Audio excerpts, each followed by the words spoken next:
Right, now we're recording. That's good. So here we are going to go through American West and look at some of the key themes that come up on there. And first of all, let's sort of set the context, okay, of the American West, because we refer to them as the Plain Indians, okay? And Plains Indians are basically groups of people that for a long period of time lived in bands, okay, which are basically like their families. Each led, thank you very much, by the way, for that, Rose, led by a chief, and they would meet together once a year for tribal meetings to discuss issues. There is a really important thing that you need to know about the Plains Indians, and that is really straightforward. They live a nomadic lifestyle, which basically means that they don't believe in settling down in one place. They're constantly on the move. They're constantly going to different places. Now, there's a little breakdown of some of the key people within these bands that just set the context that we need, okay? Men, hunting and fighting. For women, it's making the clothes, preparing the food and the teepees.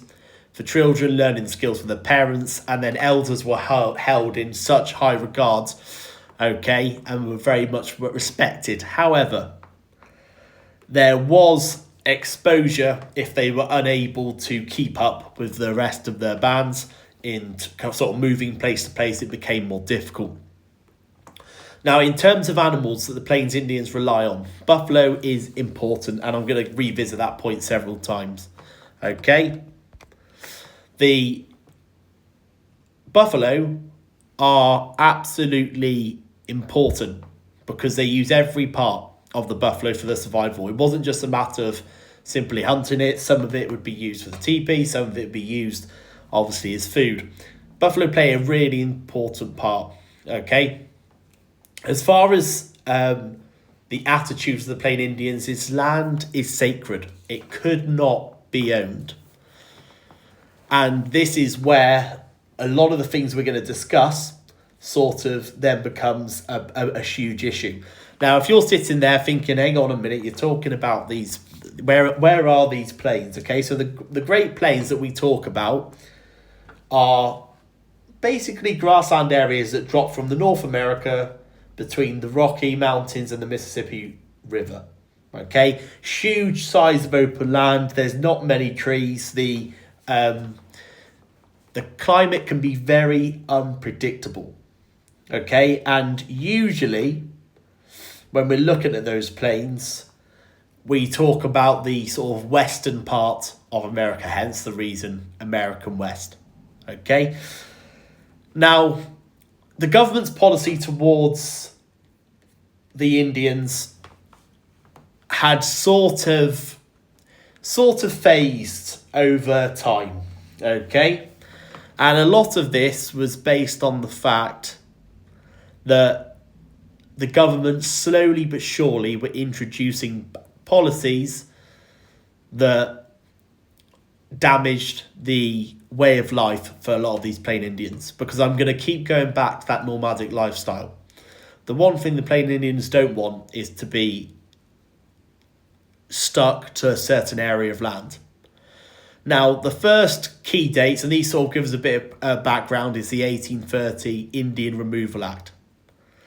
And what it did is any Indians that were in the eastern states had to move west of the Mississippi River. That's why you've got the Plain Indians forming. And this is why a lot of the Plain Indians end up, along these Great Plains, because the 1830 Indian Removal Act saw them being forced that way, but beyond the Mississippi River.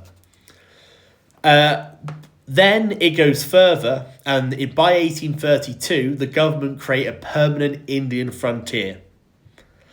Basically, it was a dividing the territory from those eastern states where the Great Plains were, and white Americans were not allowed to cross Indian land.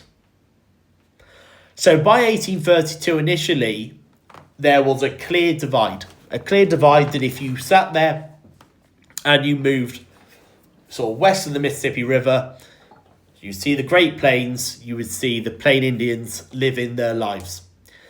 Things start to change in 1851, and it's all because of the Indian Appropriation Act. The government paid Indians to give up land that white Americans wanted and move onto reservations. Now, this is where we start to see the first issue. Reservations basically is that first idea that they would be forced onto a certain area or a certain section of land.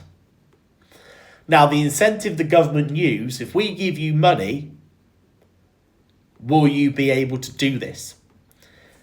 And it all comes down, and we'll talk about this a bit later on, it comes down to that idea of manifest destiny. Okay, manifest destiny is this idea that it was the American mission to expand westward.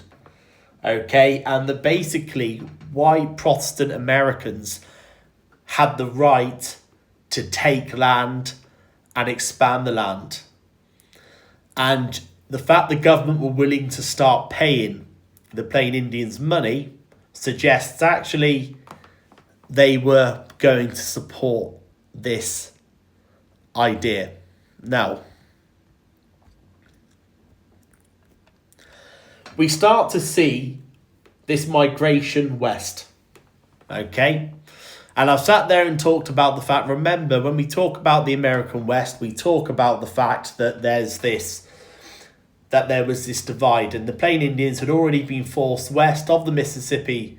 You know, they were by the Mississippi River between the Rocky Mountains, and they started to sort of live their life in that area. But the government had started putting in that encouragement.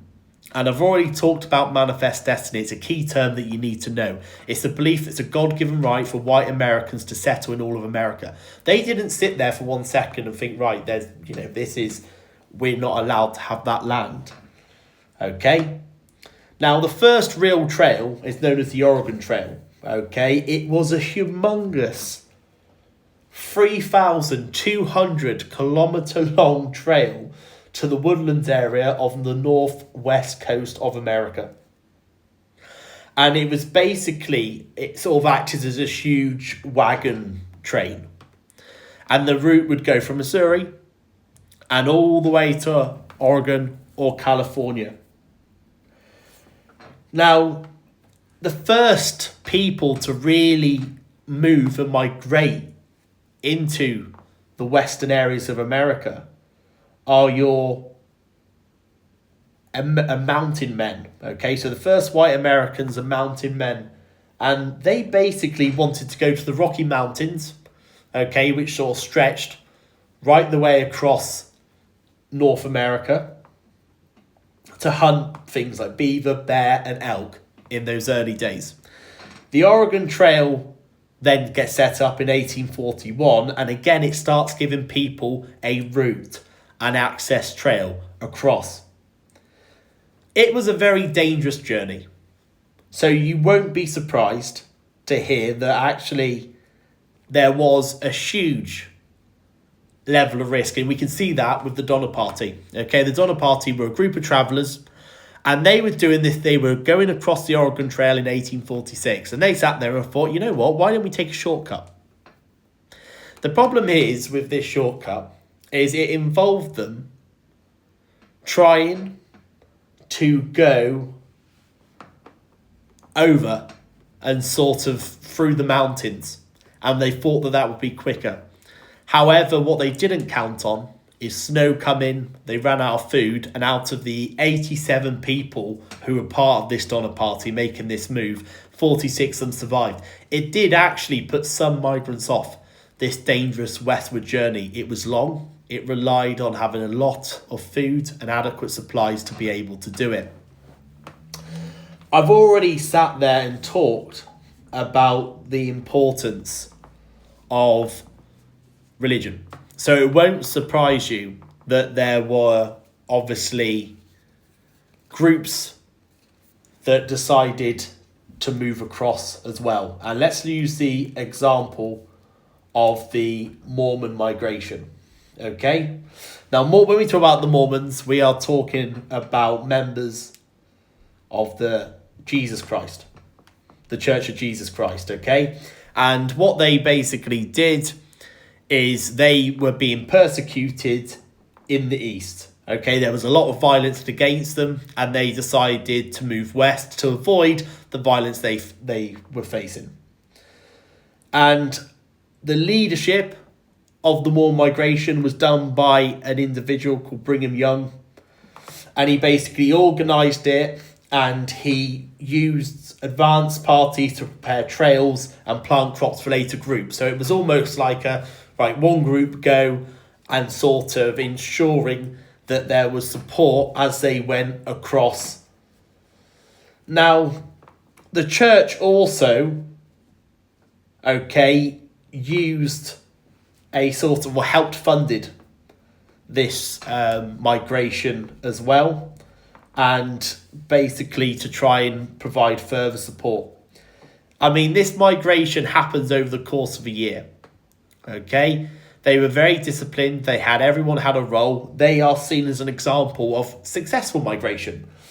Okay, where they were able to sort of get away from the violence they had faced. Now, anyone who migrates across then has to start to think about, well, what can we use the land for? Okay, you've got, like I said, it's a very, the Great Plains are exactly as they say. It's very open land. There's, like I said, not much woodland at all. And the most common form would be farming. Okay? Now, the issues with farming is not the most conventional of things here. The climate is severely unpredictable. Due to a lack of woodland, there's a lack of timber. There is definitely, a lack of water. Insect plagues. There are prairie fires, and the soil is very thick, which basically makes it very difficult to just farm and plant sort of any crops going. It has to be done very carefully, but it also makes it very difficult, because it's one thing migrating over, then there's trying to lead that life that was happening. So it won't surprise you in the slightest that we start to see tension building up due to this. And it all comes from the point that as they go across, there is an increased level of tension between the migrants and the Plain Indians. And if you think the Oregon Trail is this 3,200 kilometer massive trail, but in order for the trail to go, it had to cross many lands that the Plain Indians used. And this created a lot of tension. Now remember, some of the white settlers, because of the manifest destiny, believed they had a right to do it. However, a lot of the Plain Indians knew how important the land was and how sacred it was and how important. You've got to think that they are constantly on the move, that they rely on the buffalo to suddenly have their territory as they saw it almost being, viewed as being invaded by people migrating, caused a lot of anger. Now, what started to happen is we suddenly see the Fort Laramie Treaty, introduced. And it was a way to try and deal with the increased tension between the people migrating and the Plain Indians. So what did the Fort Laramie Treaty basically do? Well, it set out territories. So remember we said the Plain Indians were in different bands, with their families, and families got together and they made tribes. Right, what this is doing is basically saying this tribe is going to have this territory, this tribe is going to have this territory, and this led to reservations. This is the first part of Plain Indians feeling that by law now, they are being limited in the amount of movement, which goes against their nomadic lifestyle,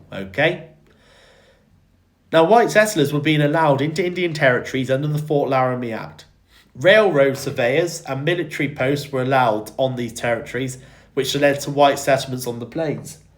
And you've got to remember that if you sit there and think about who was settling in there, if you were part of the railroad surveyors who were looking to build a railroad system to help with migration, often they would resettle. Railroad towns start to form. Now, to try and keep the Plain Indian tribes happy with this the Fort Laramie Treaty, the government did provide $50,000 yearly payment. Right, so on paper you're probably thinking, well, okay, that sounds quite nice. Not really. For the Plain Indians, you're taking away their independence, because what the government's saying is the Fort Laramie Treaty, oh, by the way, each tribes are going to be in reservations. We're going to allow the settlement of white Americans. But what we'll do is we will provide you with money. What it showed was a complete lack of understanding of the way of living of the Plain Indians at the time. So it won't surprise you that lawlessness becomes a bit of an issue. Now, the reason lawlessness between different groups is a difficulty, if you look at the sheer amount of land across the Great Plains in the West, there wasn't enough law and order in place. You suddenly had a lot of gangs starting to emerge. Okay, and this is where we see a lot of claim jumping. Claim jumping is where you basically claim an area of land which has some importance, and basically it's like this idea that gangs basically threw their weight around and took what they wanted when they wanted it. Now, the big treaty that we need to know, I say treaty, it's like an act, isn't it?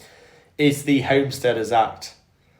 Okay, now the Homesteaders Act of 1862 is very, very important. Just for a bit of context, after the Civil War, okay, the southern states had split from the USA until 1865. So there was a time where the southern states were not technically part of the USA at that point. Now, because of this, when the Homestead Act was passed into law, what it wanted to do they wanted to encourage the settlement of the West by individual family farmers. So this was now about letting people start living their lives by relocating. So what did the Homestead Act do? If you decided you were going to go to the West and you were going to settle, families could be offered 160 acres of land for $10. They then had to work on that land for 5 years. Okay? Now, if they could prove up, they could own it for $30. You're probably thinking, what does that mean? All right? Prove up is basically, if they can show that they're able to continue farming and make it work, they are then given the opportunity under the Homestead Act to own their land. So basically, the government are renting out 160 acres of land to you for $10. You then have 5 years to prove up and show that you can run it, and then you have an opportunity to own that land for $30. Now, this seems quite a nice incentive. So you wouldn't be surprised to see over 6 million acres of land ended up being homesteaded by 1876. Because what you're doing is you're promising free land. And ultimately, the government are saying, yeah, we will do this for you. So there is after the Homestead Act, there's a huge amount of migration across and encouraging white settlement in the Great Plains.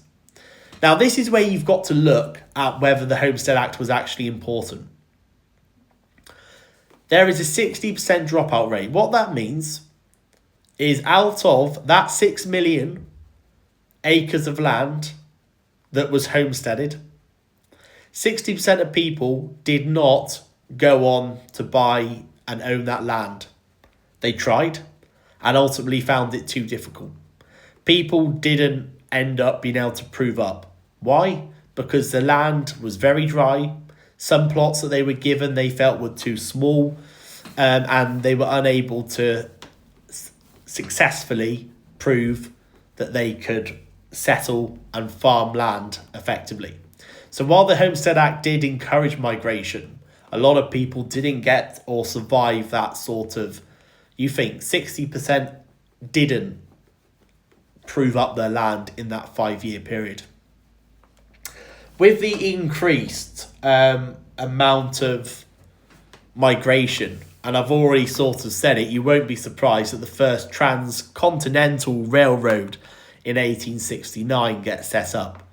Okay, now already I told you that some of the white settlement in the plains were people who were surveyors for train companies. And this is because the Pacific Railroad Act in 1862 meant 2 railroad companies to be given the job of building the first transcontinental railroad.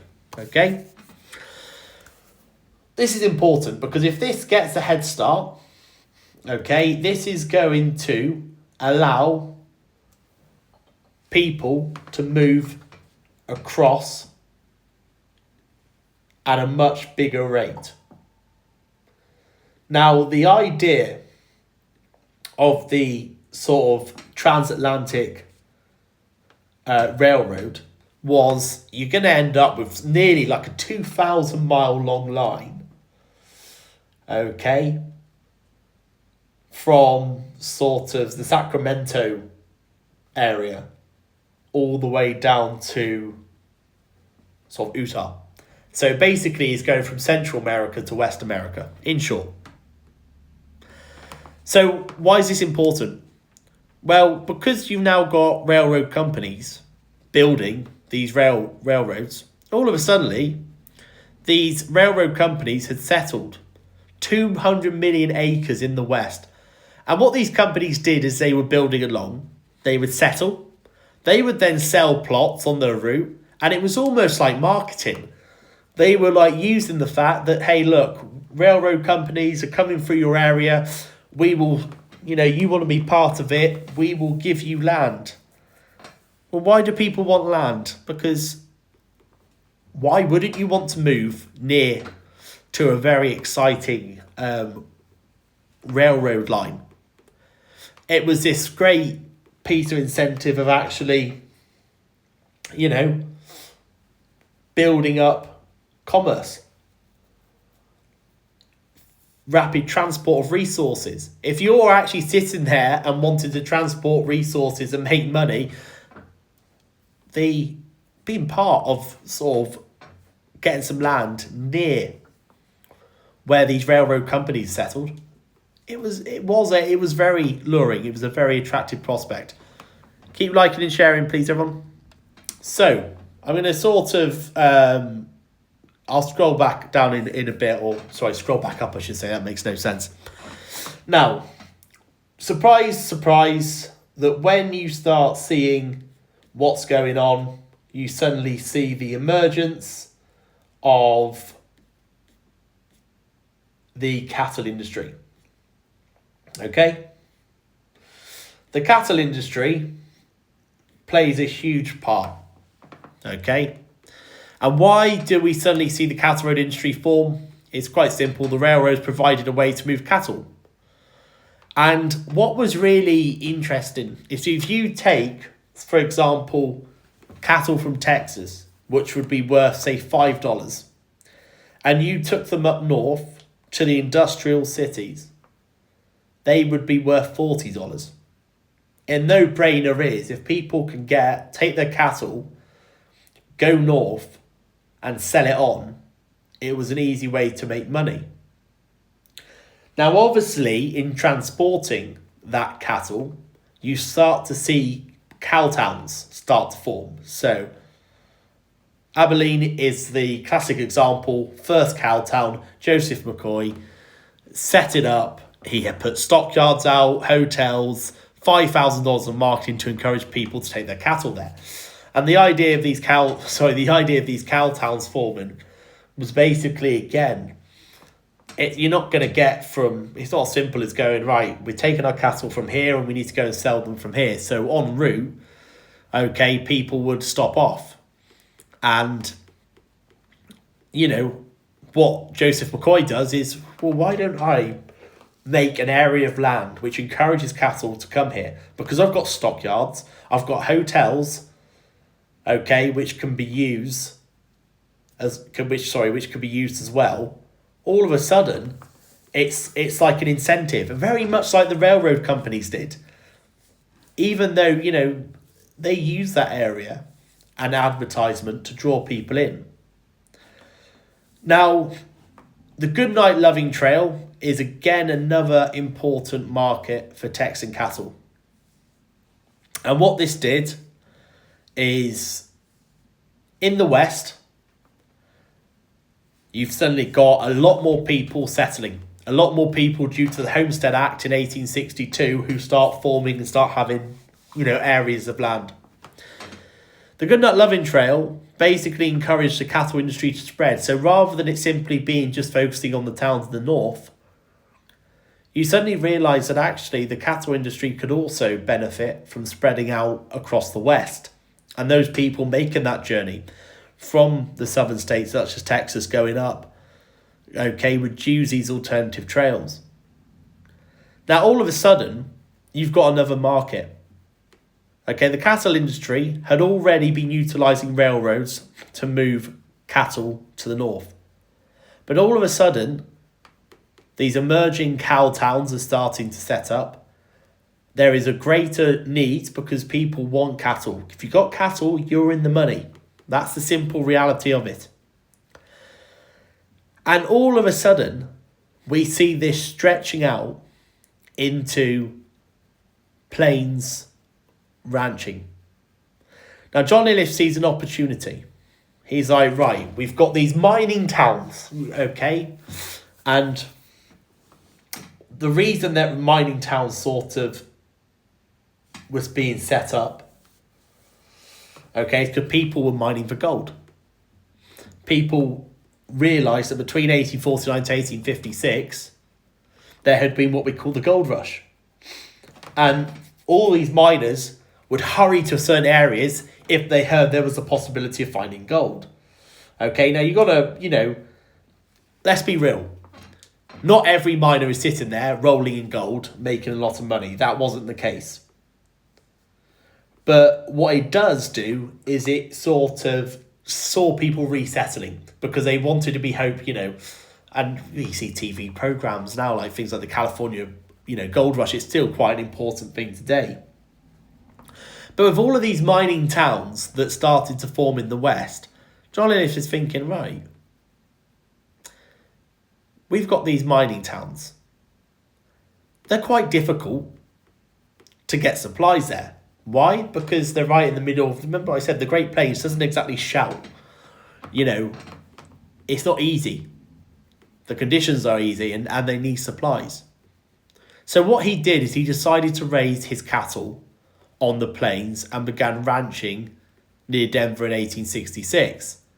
And what John Iliffe was basically doing is, I'm going to take my cattle to the plains, I'm going to raise them, and then I'm going to sell them on to the mining towns. Because the mining towns, of course, they're going to want beef. So all of a sudden, people like John Iliffe have realised that ranching is a big money-making scheme. And all of a sudden, the miners are buying the cattle. Indian reservations are buying the cattle. The railroad worker gangs are buying the cattle. And all of a sudden, you see a completely different form. So when they look at ranchers, and we're going to take cowboys initially, their job was quite simple. At the start of this, I told you about simply using and transporting cattle via a trail. And that's what cowboys did, okay? Cowboys started realising that they were going from working on trails where we're just moving to moving to ranches. Fewer cowboys were actually needed. However, those cowboys that did stay and work, it was a full-time job because now you're needed on the ranches looking after the cattle. So ultimately, it was about raising the cattle more than just simply transporting it. And this is where you suddenly see the huge emergence of sort of the ranch industry. Now, if I just scroll up a bit there, it goes without saying, okay, that there was a big issue between the ranchers and homesteaders. First of all, don't mistake them. Let's remind ourselves, homesteaders are people that have been given areas of land where they can use it to farm. The ranchers were not being tied down to that. Ranchers very simply needed a lot of land for their cattle. So what this started to become very difficult is if you have a look at the picture before homesteading, okay, is before homesteading, it was like this idea that open land and everyone could sort of, it was a bit more of a free-for-all. After homesteading, what was happening is ranchers basically, if they decided they found an area, they would fence off their land. Now, why are they doing this? Because actually it's a lot harder for homesteaders to suddenly settle and prove up their land if you've got a random ranch in the middle of your land. That is very difficult. And if a homesteader turns around to a ranch and said, oh, sorry, the government have given me this land, I'm going to take you to the court, the ranchers are like, well, bring it on. Your homesteaders, as we know, struggle to prove up their land and prove its worth. So they weren't making money. If you're a rancher, you're making money.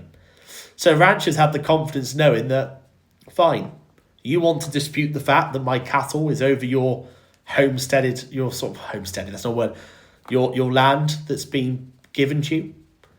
You're going to criticise the fact that we set up here and we fenced off part of this land. Take us to court. Quite simply, we will win. That's the short and simple of it. So homesteaders, while they struggled to sort of make ends meet and prove up their land after 5 years, ranchers, in the money. Keep liking and sharing, you wonderful people. So, what was the impact on the Plain Indians? Now remember, for Plain Indians, they have had to deal with the constant Western migration. And ever since, the Fort Laramie Treaty back in 1851, Plain Indians already found themselves being pushed onto reservations. Then after the Homesteaders Act, which started in 1862, you start to realise that people are coming up and they're settling. But there was a big issue on their way of life. All of a sudden, railroads are disrupting. Because of this increased settlement around railroads, all of a sudden, buffalo herds are feeling disrupted, and a lot of them, slowly but surely, buffalo become exterminated. Okay, they become exterminated because people also will sit there hunting, they'll want buffalo themselves. But what it does is we know how important buffalo were to the Plain Indians. The cattle industry was massive. And all of a sudden, those buffalo that basically had free reign of the land were now competing with other cattle. Same grass, more pressure. Cattle were also crossing Indian lands, and this caused a lot of tension because, like I said again, it was that idea of being invaded. Now, I've already talked about the gold rush in places like California, where there was, a huge gold rush. And when people heard about the gold rush, it was this idea that I can make quick money. So all of a sudden, you have lots of people looking to resettle. And if you think back, that suddenly these mining towns are being formed. And this is like an invasion of the Plain Indians' land. The Fort Laramie Treaty had already pushed them into reservations. And the government were basically trying to say to tribes, remember I said, we'll give you a sum of money. Why? Because people felt, and if you were like someone who was, a miner who had this opportunity to get wealthy, it all fits into that manifest destiny. White Americans, and I'm going to go back to it, had the right to explore the rest of America. And ultimately, what I need you to know is that the Indians' traditional way of life was being damaged. Indians were now struggling because they couldn't move around. They were dependent on the government supplies. They couldn't just roam freely or live their nomadic lifestyle to hunt. Now, President Grant did realise that because of the poor reservation management, there is a huge increase in conflict happening on. So what he did is he looked at a peace policy. And he basically appointed new Christian reservation agents and gave them a $2 million budget to try and improve conditions. And it was sort of President Grant's attempt to try and keep the Plain Indians on the reservations happy. Obviously missing the whole point that the reservations in the first place was obviously part of the issue. So, I mean, it goes without saying that there was huge issues happening. Okay? And some of that goes down to the wars that were taking place between the Plain Indian tribes and the government. It's been building up, and ever since the Homestead Act, that tension has just gone the wrong way. So, if we start by looking at the Little Crows War, a lot of them are named after the leaders, the chief, of their tribes.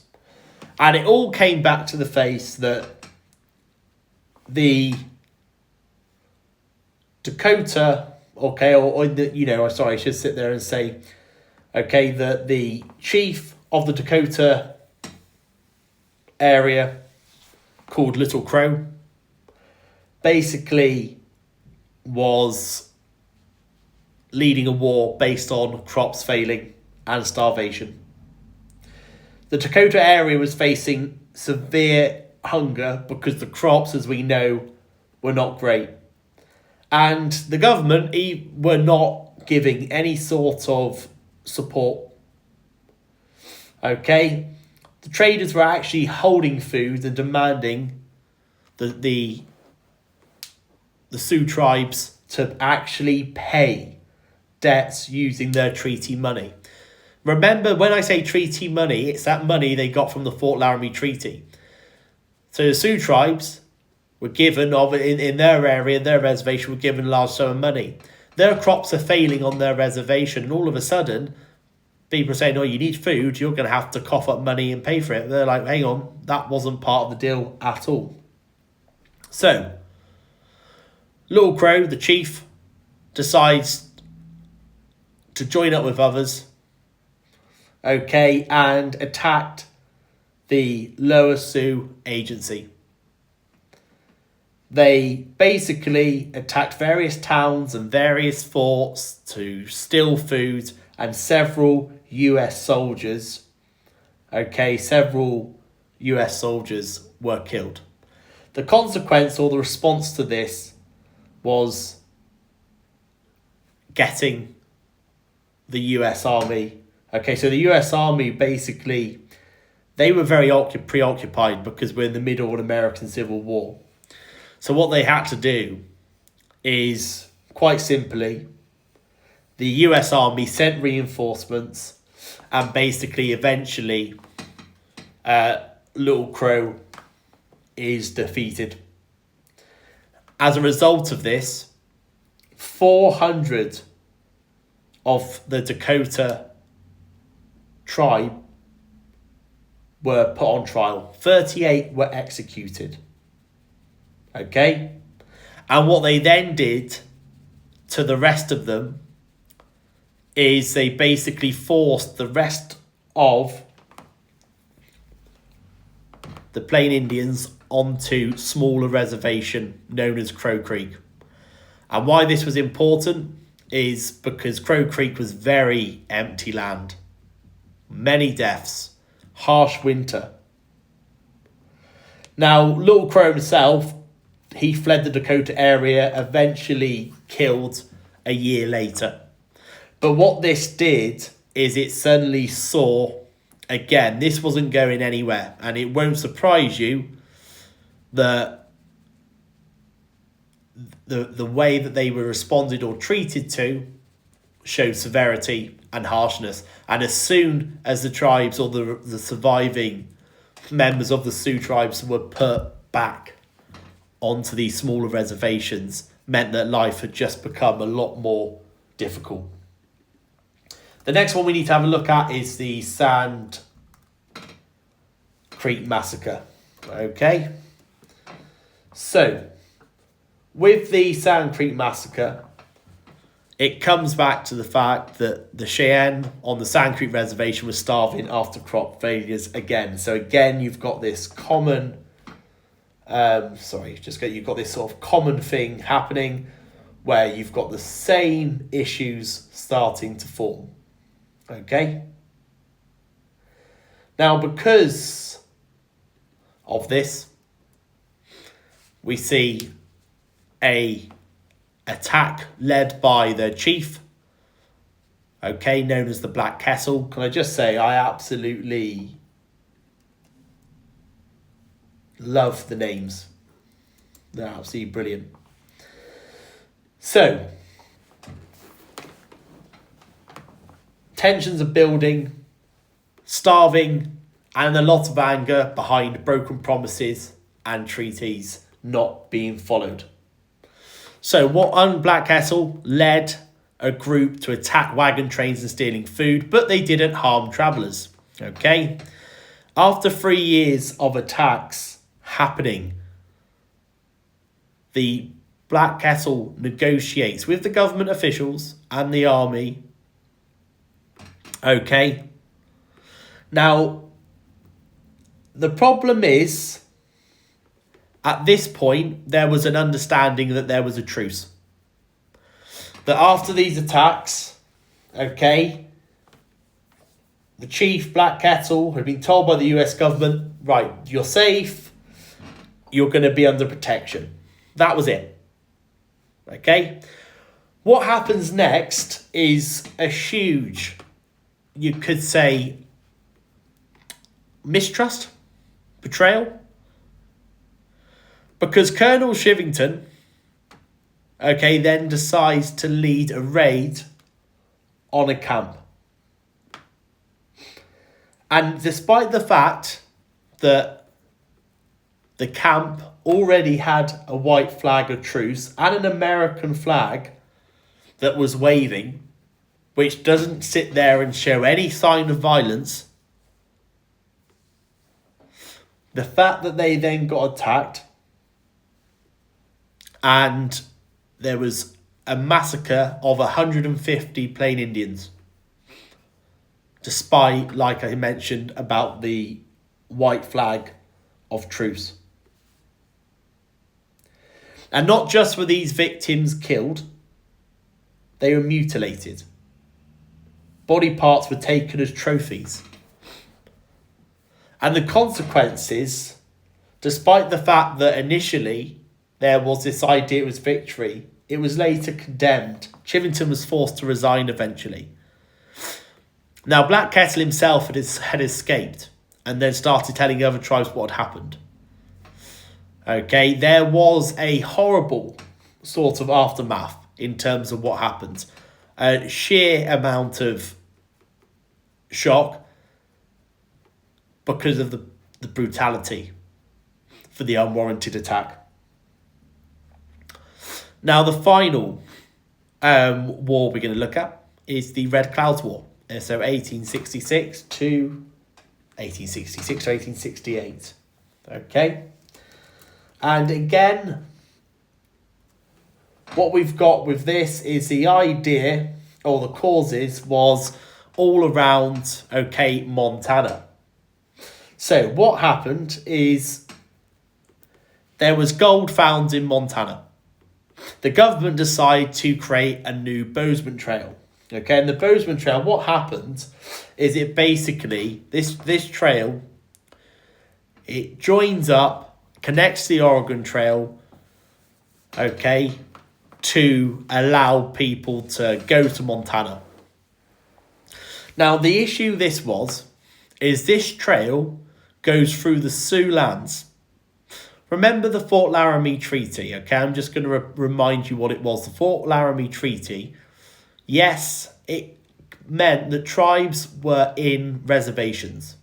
But those reservations were not to be sort of invaded or, sort of no trails going through. The idea is the government are giving money to these different tribes so that they could live off their reservations. Well, all of a sudden, just because there's now this idea that we have a nice little gold rush and this new trail has gone right the way through, causes a massive issue.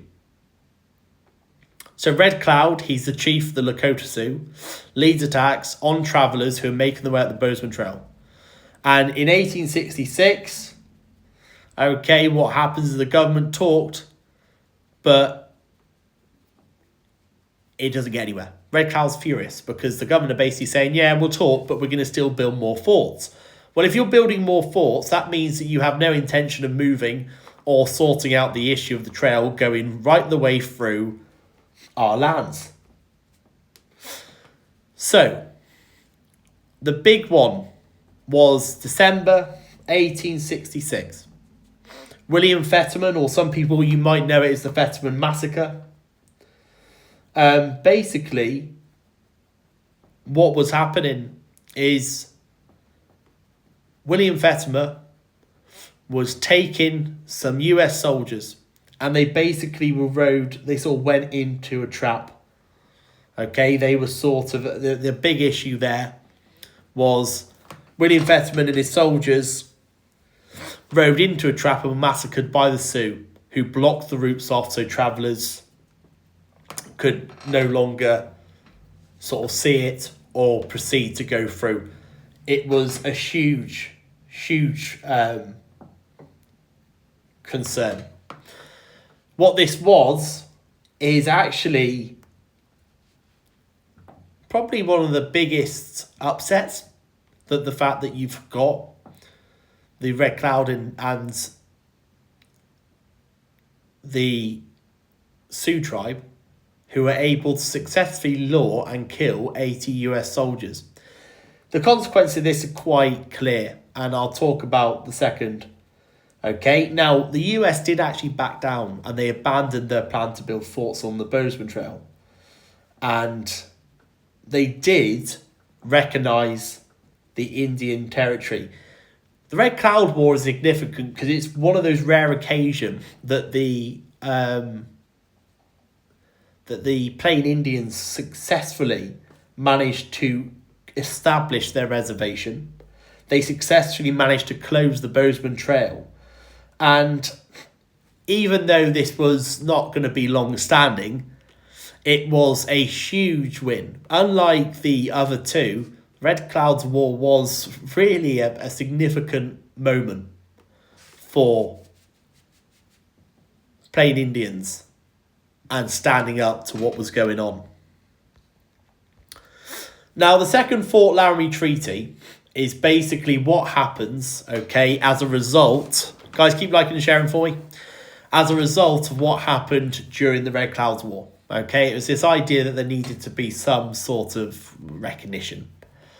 So, thank you very much for the roses. The US Army agrees to abandon the forts and the Bozeman Trail, and what Red Cloud agreed to move his tribe to a reservation. Now, short term it's a victory.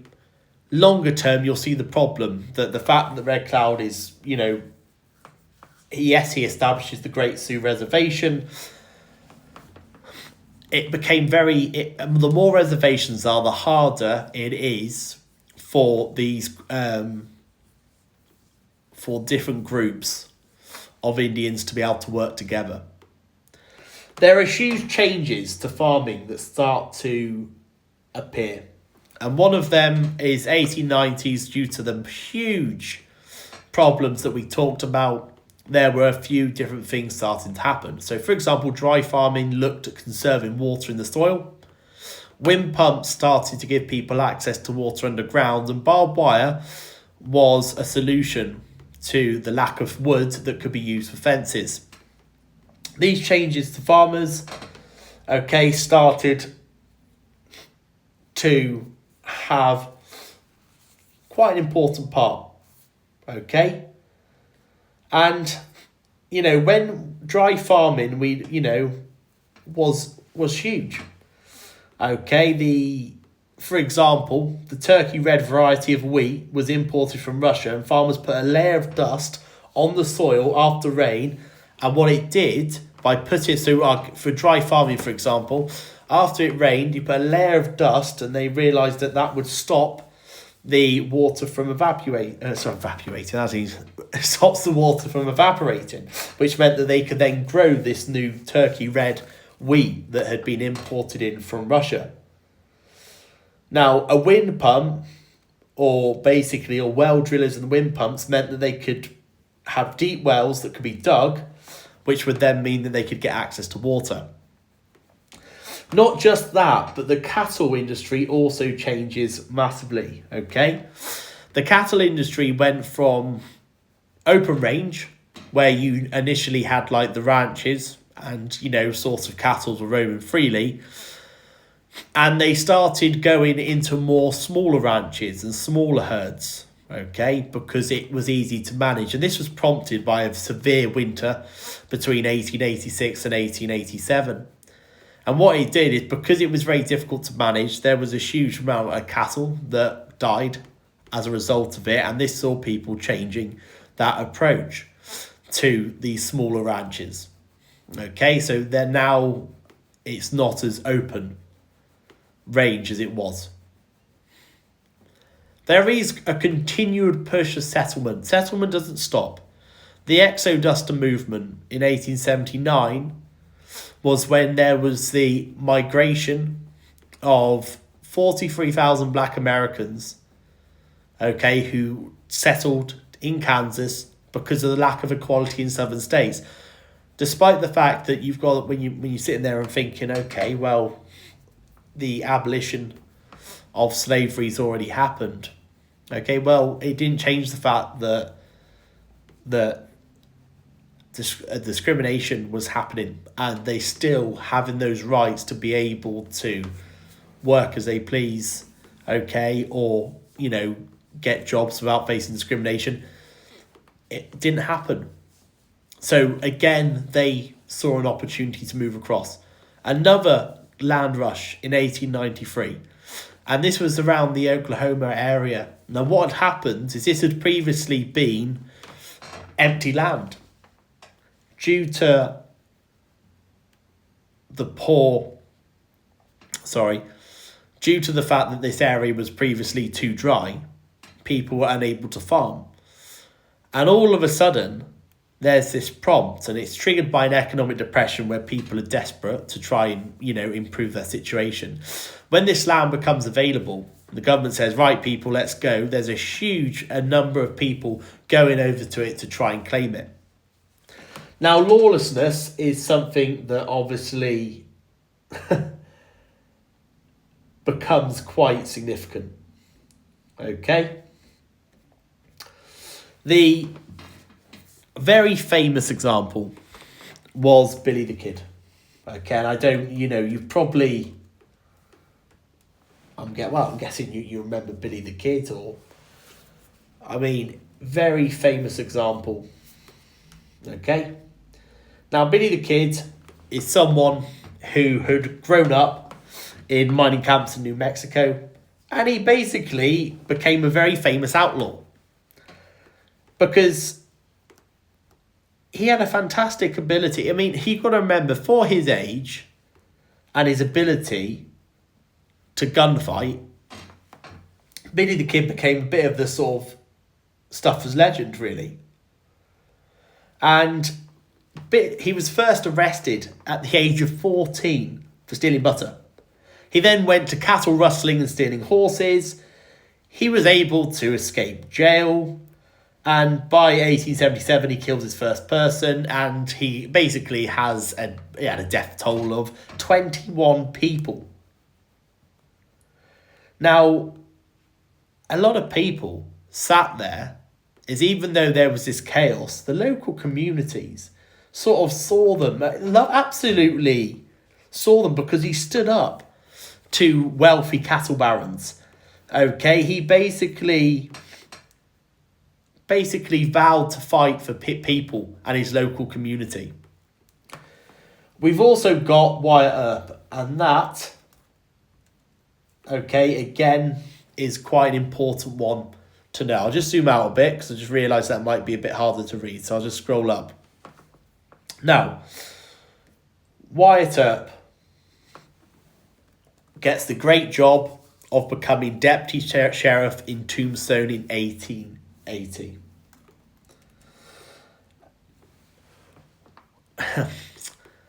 It's, how do I put this? He basically has, it's mission impossible, okay? It's very difficult to sort of look at what he basically did, because he was, some people sort of would call him a rascal, or like this guy who was not great. Some people saw him as maybe an opportunistic vigilante, someone who took things into his own hands. Law officers were quite happy, okay, to sort of basically take the law into their own hands. Okay, a lot of what happened is when he became deputy sheriff, his brothers killed 2 McClorys and 1 Clanton. Okay, these are ranchers in the area. Okay, at the OK Corral. And ultimately, a lot of them were and the reason they did this is because Wyatt's brothers had previously been wounded. And because of this, so that's why some people call him a vigilante. It was an act of revenge. Obviously, some people call him a rascal because it shows that actually he wasn't really... He basically exploited his position of being deputy sheriff, someone who's meant to uphold the law, and he went round and he killed people. So, yeah, the debate in terms of how effective or what the view is of Wyatt Earp is certainly questionable. But it depends really what side you sort of go for here. Right, we've got 3 more slides, people. So keep liking and sharing. Apologies, I've just realised that I think I've got to that point where the processing of me is very slow. So I've only got words in my head, but trying to get them out at the moment is whoa, tiredness. But let's kick on. The Johnson County War. And this is all down to wealthy cattle barons. Okay? Cattle barons are hugely influential because they have money. And because they have money, it won't surprise you that they see themselves as untouchable. Now, the whole reason this came about is a lot of cattle barons were feeling like they were losing their influence. After that harsh winter that I told you about between 1886 and 1887, they felt threatened by cattle rustling. Cattle rustling is when they were basically, people were stealing cattle. And they were basically accusing homesteaders of stealing cattle and then putting up fencing around their land. Now, and this is where it gets, several killings and murder attempts start to take place. The cattle barons themselves planned an invasion on the Johnson County, and they had a list of 70 names that they wanted to kill. Now, these wealthy cattlemen, these cattle barons, were funded by a group of Texans and hired killers to eliminate small farmers. So they had 70 names of small farmers. They were funded by people to go off and kill. What doesn't go to plan with them, okay, is when local residents basically surround them. Nate Champion holds off the invaders for the day. The alarms are raised. Local people were ready. Sheriff Red Angus and the rest of them surrounds these cattle barons at the TA ranch. Now, ultimately, they were never convicted for their actions. So despite the fact that these cattle barons were being funded by a group of Texans and hired killers, they ultimately were protected by and saved by the US Army. The US Army came to the defense. They were never convicted. And probably because cattle barons would use the money and influence to drag out any trials against them. Because they had the wealth and influence, they could literally just sit there and go, well, you know what, we're just gonna drag this out. And that's exactly what they did. However, the longer term impact is they lost their absolute control. Previously, they had the money, they had their influence. They were often lawless, and to be honest, they never had that same power again. So homesteaders and the smaller ranchers felt like they could live in peace. Now, the Battle of Little Bighorn in 1876 is when the US Army were ordered to attack any Sioux Indians who had not returned to the reservation. Okay. This is a huge, significant event. Okay, ultimately, this is where you start to see the real eroding of the Plain Indians' life. Okay?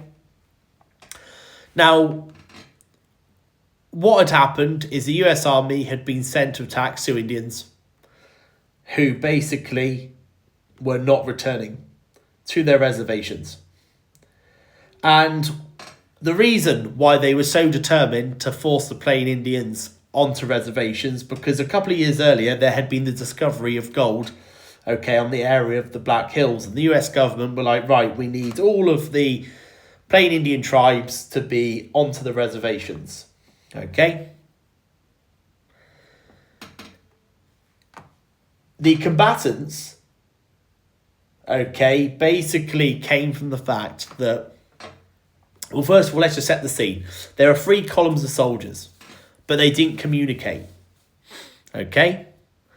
And because of the lack of communication when they were following ahead and trying to sort out and ensure that this was happening, one of the 3 areas, the 3 columns, led by General Custer, disobeys orders and arrived a day early by cutting across the mountains. He then decides to order an attack. Now, he had been pre-warned that if you go and launch an attack, you're going to be severely outnumbered because you've got 2,000 to your 200. Okay? They also had better weapons. And this was huge because Custer's force got absolutely decimated. Completely overwhelmed. Okay? By the tribe leader of Crazy Horse, totally outnumbered, and it was almost humiliating for the US Army. Absolutely humiliating.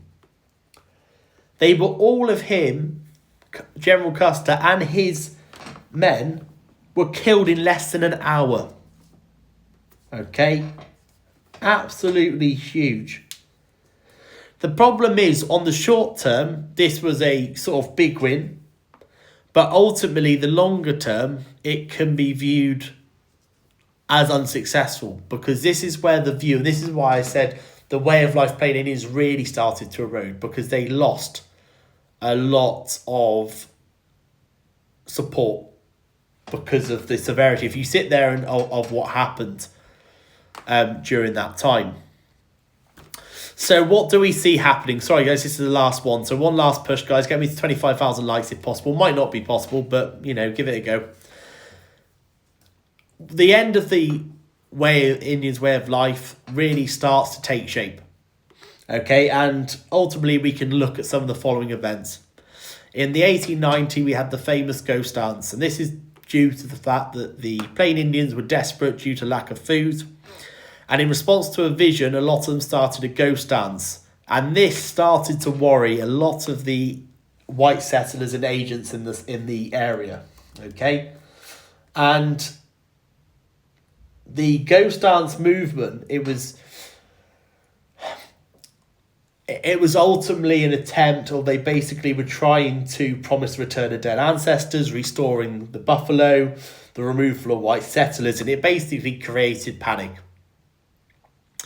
So in response to this ghost dance, there was the Wounded Knee Massacre, where 250 plain Indians were killed in what was known as really the last clash between the Sioux Indians and the US Army. On top of that, the buffalo hunting and extermination started to become a lot more rapid, and that's because making leather from buffalo skin was a cheaper way. So hunting for sport and settlement started to come into it. 13 million buffalo numbers in 1840 went down to 200 by 1885, and we know how important buffalo were to the plain Indian. Life on reservations had got smaller and smaller, all the way back to the Fort Laramie Treaty, where reservations started to form. But over time, the reservations slowly but surely got smaller and smaller. The beliefs were being banned, the children were being taught values that didn't align with the plain Indian way of life. They had been banned from hunting, they were losing those skills, and the tribal chiefs were losing power. And, you know, this was slowly being taken away from them. And arguably what really sort of signs it off is the Dawes Act in 1887. Indian families were given 160-acre homesteads. So by 1819, the Indians had lost half the land that they had to white settlers. Ultimately, Indian families just, you know, yes, they were given this, but ultimately for a lot of them to make it work didn't happen. And as soon as you sit there and are given set land, that's it. You know, you're no longer living that lifestyle. Guys, nearly there at 25,000. And ultimately, you don't have an Indian frontier anymore. You don't have a set place. Homesteaders, basically Indian families here, you can homestead this land. A lot of them were unable to do that. So by 1890, half the land is gone. Okay, and that, people, is the American West.